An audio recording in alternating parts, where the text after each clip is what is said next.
2024 edition of the Men's Money in the Bank ladder match will take place in Toronto this weekend, and WWE has a big decision to make as to who will win this match because there's a lot at stake, as we know, because it likely puts you one step closer to being a world champion, and there are a lot of interesting options. It was Drew McIntyre was the last to qualify, defeating Ilya Dragunov and Sheamus on this week's Raw to join the mix here, along with Chad Gable, Andrade, Carmelo Hayes, LA Knight, and Jey Uso. And so the question is, which of these six will be the person at the top of the ladder that grabs the briefcase? Well, according to the betting odds, as of right now, there are two guys who are pretty much neck and neck in terms of the favorites to win this match. It may not surprise you as to who that is. But before we get there, let's talk about the other guys in the match and maybe why or why not they could have arguments to be the person that holds this briefcase. Let's start with LA Knight, because when you think about where LA Knight is at, we know he's right in the middle of this big feud with Logan Paul. And we also know that it was Knight that qualified and not Paul, which means you now give Logan Paul a little bit of ammunition, perhaps, to be in a situation where he can cost LA Knight the opportunity here, which could lead to that speculated one-on-one match, perhaps for the U.S. title, at SummerSlam with Logan Paul defending against LA Knight in Cleveland. That's an interesting dynamic there, given the hometown tie-ins and everything for Logan Paul. So you could see that being the direction, and because that is the direction, I just don't think LA Knight has great odds to win this match, because I know they've sort of teased perhaps the possibility of LA Knight maybe cashing in the Money in the Bank briefcase against Logan Paul. I don't really like that idea. I think you probably want to keep that to the world title.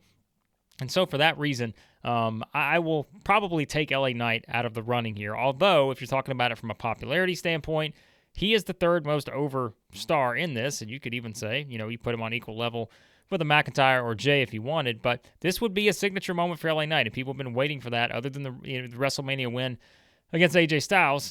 He's very over, but he needs maybe more of those big wins. I tend to think that probably comes against Logan Paul for the U.S. title to be that first championship for him. So if we move beyond LA Knight, Carmelo Hayes is an interesting one because if you think about it, he now has a pinfall win over Randy Orton.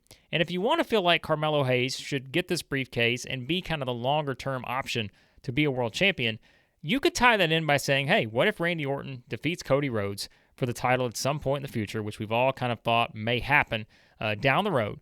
And then Carmelo has a reason as to why he can go after Randy Orton. He's pinned him once, and maybe he cashes in on Orton and does it and becomes a world champ. I think it's a much further play down the road, and if you look at the odds, Carmelo actually has the lowest odds to win this match. But there is some story there if you wanted to try to make the argument for Carmelo. At least there is a little bit to work with based on the fact that he did pin Orton. And if you think Orton is going to be a world champion and perhaps win that from Cody at some point, then maybe that's a possibility. And then we go to Chad Gable. I think Gable is one that, as we've talked about, has been deep into many storylines, especially now with the Wyatt Sicks. And I think that's where the problem perhaps comes in for Gable, is because he is in the middle of this Wyatt Sicks storyline, and you could certainly see a possibility that the Wyatt Sicks could get involved in this match. It may not be what everyone wants to see, but you could see that as a possibility. Otis is also another one who could get involved here. We know Otis, has kind of been saying he doesn't hate Chad Gable for what he's done, but there is tension there.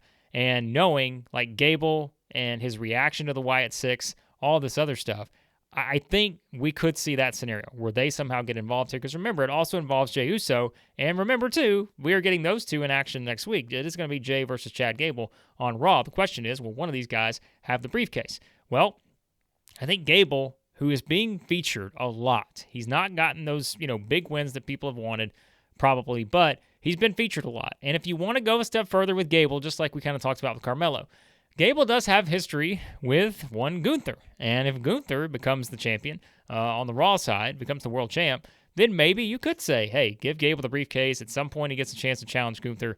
But it feels like that is something where, because they put him into this Wyatt Sicks thing, I don't know that the Gable is maybe the best choice right now. But if you are looking further into the future, Gable may actually be, for some people, the third best choice here, based on, again, the way they're using him and being in a featured role. And I just don't know that you have as much storyline-wise to get out of that right now versus some of the other options. Andrade, is also on the board here. And I've seen people kind of have a really different opinion on this one. There are some who think Andrade should be the one that has the lowest odds to win this match, because if you think about the way WWE has used him, he's not yet hit that level that feels like a world champion. But it is Money in the Bank, and it can take a while for people, to maybe get to that level. This would be a big step in the right direction, and you don't have to cash in immediately. He can cash it in a year from now and be just fine. So if you think Andrade can get there within the next year, then certainly you can make that case. Also, there are some people too, again, who feel like maybe this is like the surprise. Like you feel like sometimes in Money in the Bank, you're going to get a big surprise. Maybe this is it. Maybe they've got a big plan for Andrade. But I just don't know to this point that he has been built up to world championship level. Not that they can't get him there in a year, but I just feel like you're not getting as much storyline stuff out of it as you would be able to get out of these two guys. Because I did tease it earlier. They are pretty much the co-favorites, I think, for a lot of people. Drew McIntyre, Jey Uso. And if you start with McIntyre, we know the scenarios that can play out here, because Drew has been saying for the longest time how much he hates the Money in the Bank briefcase. And wouldn't it be ironic for him to actually win the Money in the Bank, become the world champion because of Money in the Bank? That could be one scenario. But we also know the likelihood that somehow CM Punk, or is it AJ Lee? You guys know I've done a video on that. You can check it out on whether this could be a spot for AJ Lee to make her return to WWE. And if it's not Punk costing him, maybe it's AJ. Who knows? There are possibilities, right? But is Punk going to cost Drew McIntyre the chance to win Money in the Bank? Or is CM Punk going to cost Drew McIntyre the chance to win the world title after he wins Money in the Bank? That's the question that we cannot yet figure out. And I think both scenarios are in play here. And you could also understand, and maybe WWE tips their hand a little bit based on where this match is slotted. If you start the show off with the Money in the Bank ladder match, I think there is a very good chance that at that point Drew McIntyre wins, because then you set it up for later to when you do the Seth Rollins versus Damian Priest match. McIntyre has that. We know he said on Raw he was not going to win Money in the Bank. He said he was going to be the world champion after Money in the Bank. So he's telling you he's going to win this one first, then he's going to win the title. He's going to do it all on the same night. So if they start the show, then I may want to kind of say, all right, I think Drew McIntyre is your winner here, because now I can see them playing it up later in the night when you have that match. Maybe McIntyre comes out to cash in, and maybe that's where you get the injured CM Punk returning to get his vengeance and then lead us right where we want to be, and that is CM Punk versus Drew McIntyre, the ultimate grudge match at SummerSlam. So I think both options are in play. The problem is we just don't know which one it's going to be. The thing about that one, though, is that there's a very short-term reward if you do the Drew McIntyre thing, because we would fully expect it to play out all on the same night.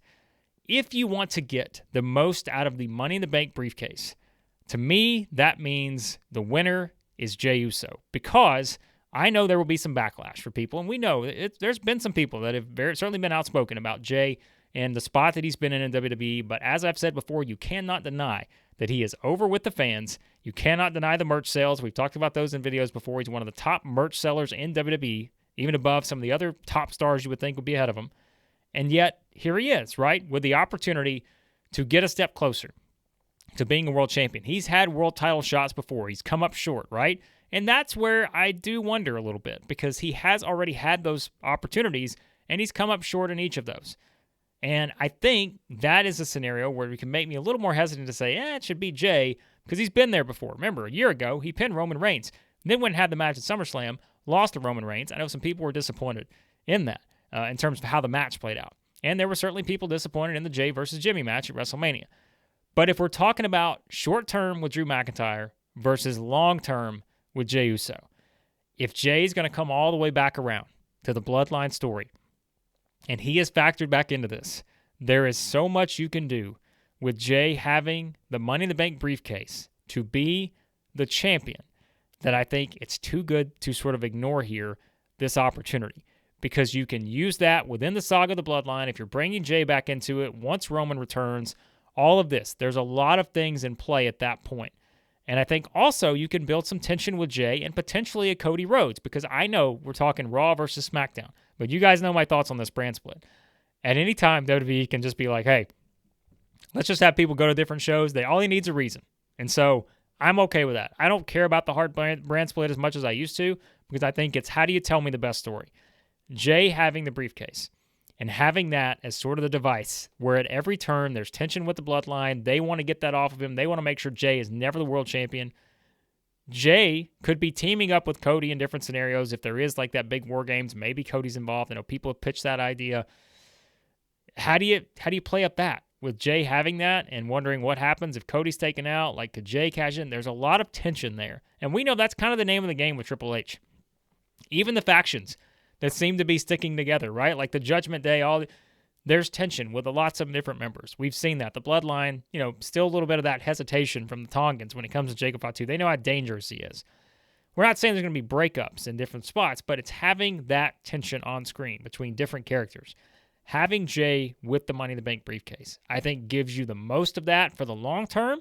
But, like I said, I also can see the short-term value in it being Drew McIntyre, because that would tell the complete story of kind of everything with McIntyre and Punk, and maybe for the final time, Punk costs Drew McIntyre again, and maybe that gives McIntyre, he's already kind of hit a breaking point, but this would hit another level, right? If that's the way that this thing works out. So I think it's one of those two guys. It's either Drew McIntyre or Jey Uso is the winner of the Money in the Bank briefcase. My official prediction, I'll go with Jey Uso, although I mentioned the reasons why I could see that not being the case.